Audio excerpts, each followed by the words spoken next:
Well, we're back to the chronological survey, and that's where we're going to spend most of our time for the rest of the year. I'm going to pick it up, well, I'm going to do it a little bit differently.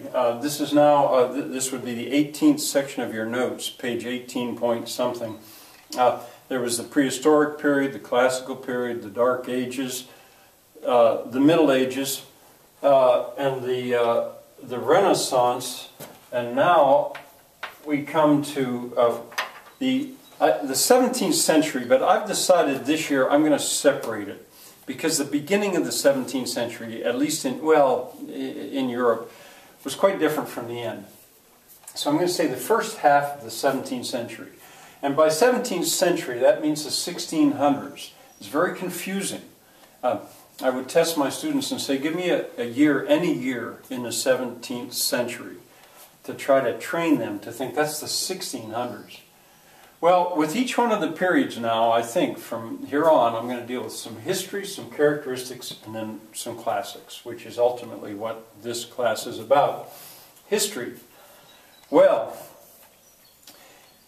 I got to say that being an English speaker, I think people from England and Americans as well, they tend to have an attitude toward history which is oriented around the English language. I know English history and American history much better than European history. But in wider Europe, the 30 Years' War occurred at this time. And I have only recently begun to appreciate how devastating that was. Ultimately, it ended with the Peace of Westphalia, which was, I think, 1648. But it was unbelievably destructive. And it was fought over religious reasons, at the beginning anyway. The Reformation with Protestants and versus Catholics, but it got more than that. And you know, what I think says it the most, well, it was about as destructive as the Black Death.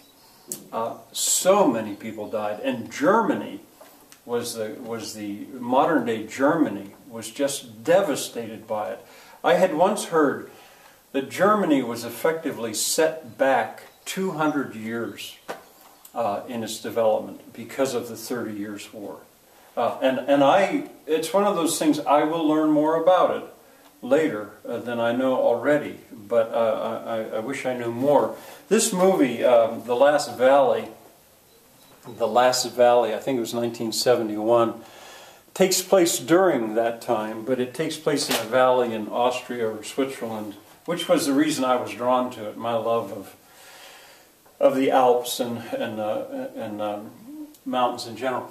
But anyway, I'm not a history teacher, but that is very important.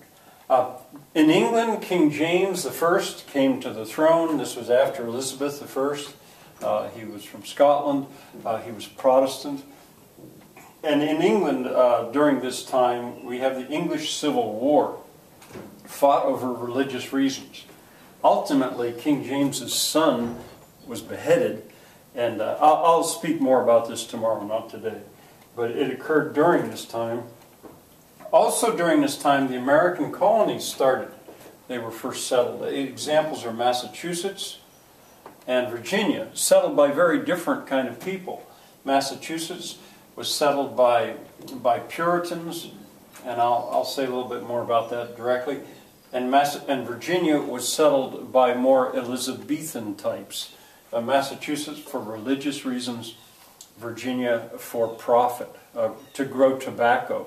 At some point I like to point out that I'll ask the students, what is the drug that has killed more people than all the other drugs combined? What is it? And you know, now they seem to know nicotine is the drug, tobacco. And it was for the growing of tobacco, really, that Virginia was settled, because Europe had become addicted to it. Well, characteristics of this period, it was violent. This was a violent time, and it was violent over religion. In England, this English Civil War, and in Europe as well. And I'll say it in just a moment. So classics. What do we have that we still treasure? The King James Bible jumps to mind. When King James, not long after he ascended to the throne, he ordered that royal money be used to make a new translation of the Bible. This has become the world's all-time best-selling book, the King James Bible. It's not easy to understand, but it sounds poetic to modern English speakers. There's a reason why, Shakespeare's English, Mayflower English, King James Bible English, they're similar. And there's something about the oldness of it that appeals very much. And the other thing under classics, I would put Puritanism. Now this is going to become, I'll have more to say about Puritanism. It's an attitude. It's religious, but it's bigger than that. And I think I'll wait until tomorrow to tell you more about it.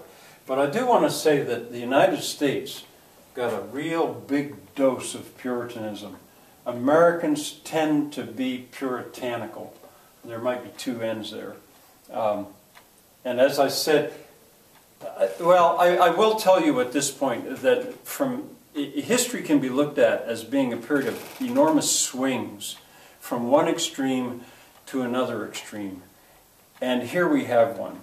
Going from the extreme of the Elizabethans with their colorful nature and loving plays and their body humor, a swing to the Puritanism, strict, black and white.